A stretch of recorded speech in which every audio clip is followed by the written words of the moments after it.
বিসমিল্লাহির রহমানির রহিম। পরম করুণাময় আল্লাহর নামে শুরু করছি। আসসালামু আলাইকুম ওয়া রাহমাতুল্লাহি ওয়া বারাকাতু।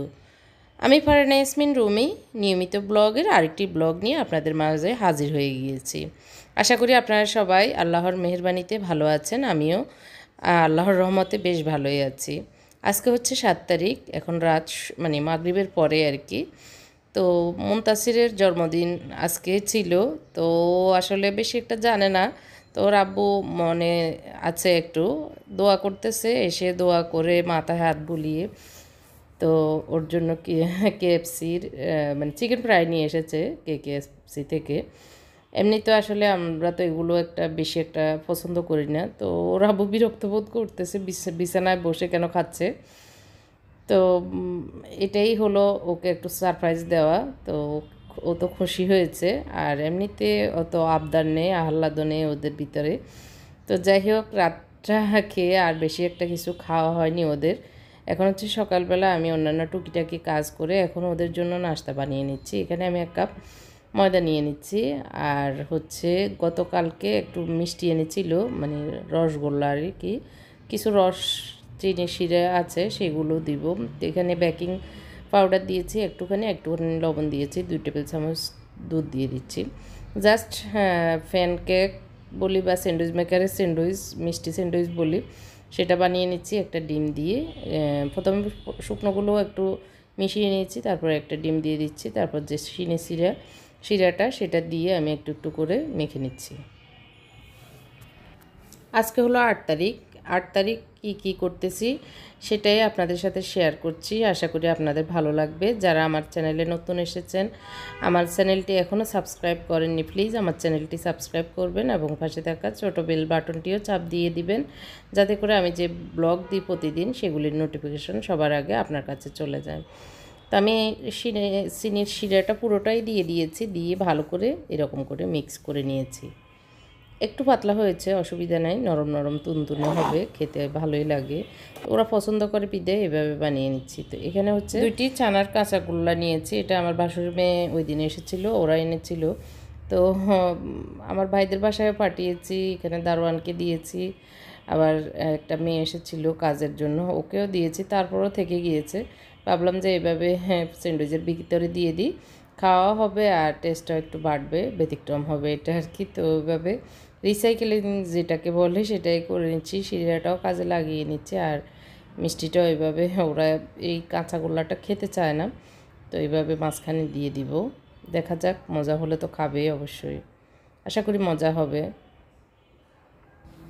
গতকালকে আমি যে রুম ট্যুর ভিডিওটি দিয়েছি, আমার মাস্টার বেডরুম ট্যুর, তো অনেক আপু পছন্দ করেছেন, কমেন্ট করেছেন, সেজন্য সবাইকে অসংখ্য ধন্যবাদ, অসংখ্য ধন্যবাদ। তো আসলে আমার এই ছোট্ট সংসারের ছোট্ট জিনিসপত্র দিয়ে যতটুকু আমি সাজিয়েছি আপনাদের কাছে পছন্দ হয়েছে জেনে আমি খুব খুশি হয়েছি। তখন আমার কষ্টেরও সার্থকতা হয়েছে যে যাই আছে আমার সে এই কাজকর্মগুলি আপনাদের পছন্দ করেন, এটা জেনে আরও বেশি ভালো লাগে। শুকরিয়া সবাইকে। এই তো আমি একটু মিষ্টিটা মাঝখানে দিয়ে আর উপর দিয়ে আরেকটু ছড়িয়ে দিব, যাতে পুরোটা ফিল আপ হয়ে যায়। তো যারা আমার গতকালকে রুম ট্যুর ভিডিওটি দেখেননি, আমি আই বাটনে দিয়ে দিব, আপনারা দেখে নিতে পারেন, হয়তো আপনাদের ভালো লাগতে পারে।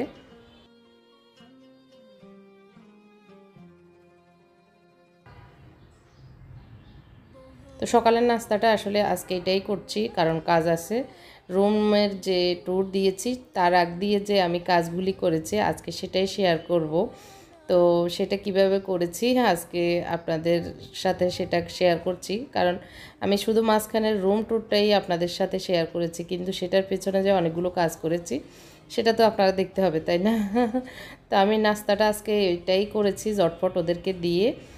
আমার রান্না ছিল, ফার্স্ট স্পেশালি মাছ এনেছিল রাতে, সেটা কুটে নিয়েছি, কুটে তারপরে ওটা রান্না করে নিয়েছি। কিছু শুকনো ভেজে নিয়েছি আর কিছু ঝোল করে রান্না করে নিয়েছি। তো সেটা দুপুরে খাবো আর রাতে খাবো, আর বেশি একটা ঝামেলা নেই। ভাতটাও রান্না করে ফেলেছি। তো ওদেরকে জাস্ট এখন নাস্তাটা দিলে আমার রান্নাঘরের কাজ শেষ, আমি চলে যাব রুমের কাজে।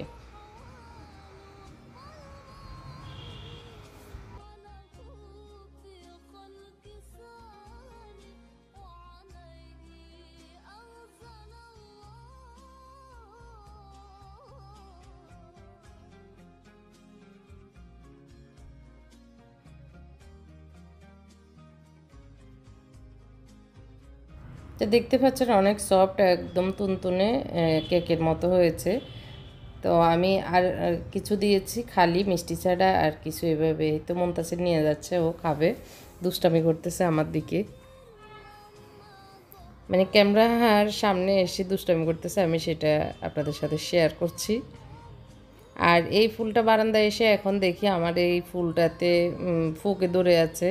তো এটা কেন হলো, কি করব আমি আসলে বুঝতেছি না। আমার এত সুন্দর একটা ফুল ফুটতেছে, এখন দেখি মনটাই খারাপ হয়ে গিয়েছে। যারা এই বিষয়ে অভিজ্ঞ, তো এই ফোকাটা কিভাবে আমি দূর করতে পারি বা কি করব আমাকে কমেন্ট করে জানাবেন। এখন মনে হচ্ছে আসলে ফুলটা আমি ছিঁড়ে ফেলে দিব কিনা, দিলে হয়তো গাছটা বাঁচবে। এখন কি করা অবশ্যই কমেন্ট করে জানাবেন। আর নিচের ফুলটা মোটামুটি ভালো আছে, এখনও কিছুই হয়নি, জাস্ট উপরের ফুলটাই পোকা ধরে গিয়েছে। তা আমি গাছগুলোতে পানি দিব, পানি দিয়ে চলে যাব আমার রুমের কাজ করাতে। তো প্রথমে আমি ড্রেসিং টেবিলটা মুছে নিচ্ছি। তার আগ দিয়ে আমি খাটের দুই সাইডে কিন্তু মানে একরকম রেখেছিলাম। দুই সাইডে দুইটা সাইড বক্স দিয়ে, তারপরে একটা স্কার্ফের বক্স চেস্ট অফ ড্রয়ার ছিল সেটা রেখেছি, আর এক সাইডে একটা আমার আলমারি ছিল সেটা রেখেছি। তো সেগুলো আমি সরিয়ে একটু উলট পালট করেছি, করে তারপরে এখন মোছার কাজে এসেছি। কারণ আলমারিটা যে জায়গা দিয়েছি সেখানে পর্দা লাগাতে অসুবিধা হচ্ছে, মানে পর্দাটা আলমারির উপরে উঠে আসতেছে, তো সেই কারণে সেটা সরিয়ে নিয়েছি। আর হচ্ছে বারান্দা থেকে আলোটা রুমে মনে হয় যে কম আসে আলমারির কারণে, তো ওই কারণে আলমারিটা সরিয়ে এখন আমি একটু চেঞ্জ করে নিয়েছি। তারপরে এখন মোছামাছি করে, হ্যাঁ, ড্রেসিং টেবিলের জিনিসগুলো এতদিন রাখা হয়নি, ড্রেসিং টেবিলের জিনিসগুলো জায়গায় জায়গায় রেখে দিচ্ছি।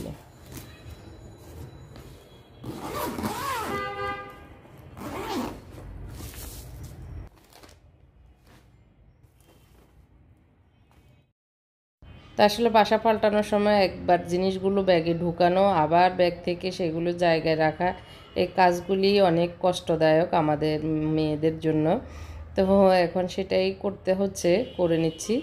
আর অনেকগুলো কাজ সকাল থেকে করলাম, আসলে হয়রান হয়ে গিয়েছি, তারপরও করে নিচ্ছি। করতে তো হবে, আজকে করলেও করতে হবে, কালকে করলেও করতে হবে। তো যতক্ষণ না করব ততক্ষণ ঘুম আসবে না চোখে, সেই কারণে করেই নিচ্ছি কষ্ট হলেও। তা আমি সবগুলো জিনিসপত্র রাখতে রাখতে আবার মুছে মুছে রাখতেছি, যদিও সবগুলো শ্যুট করা আসলে সম্ভব হচ্ছে না। বেডশিটটা উঠিয়ে নিচ্ছি, গতকালকে চিকেন রেখে তেল লাগিয়ে দিয়েছে ছেলেরা বসে এখানে আমার সাথে খেতে এসে।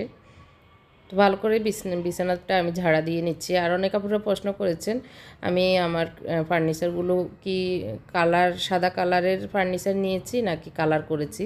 তো এটা আমি অনেকবার বলেছি আপুরা, আমার ফার্নিচারগুলো আমি নিজেই কালার করিয়ে নিয়েছি মিস্ত্রি দিয়ে। দুই একজন আপু আমাকে প্রশ্ন করেছেন আমি কিভাবে ওয়ালে এগুলো হ্যাং করেছি। তো দেখতে পাচ্ছেন ছোট ছোট প্যারা গেথে আমি এই যে ওয়ালমেটগুলো লাগিয়ে নিয়েছি। আর এগুলো কারেন্টের তার লাগায়, এই সময় এই ছোট ছোট পিনগুলো ইউজ করে, তো এগুলো ওয়ালের ক্ষতি করে না, আবার উঠিয়ে ফেলে দেওয়া যায়, জাস্ট প্লাস্টারের উপরে একটু মানে গাঁথা হয় আর কি। তো সেটাই করে নিয়েছি। তো এই দিক দিয়ে আমার বড় ছেলে সহ আমি একটু কম্পিউটার কভারটাতে কম্পিউটারটা ঢুকিয়ে নিয়েছি।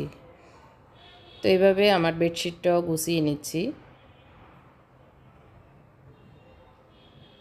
তো যখন কোনো একটা রুম ট্যুর করি বা কোনো একটা জিনিস গুছাই, সেখানে কিন্তু অনেক কাজ করতে হয়।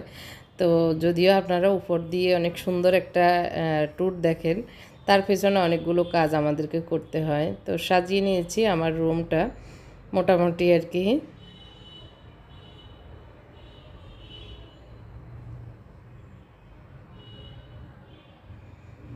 তো এর ভিতরে সন্ধ্যার পরে আমার হাজব্যান্ড এসেছে।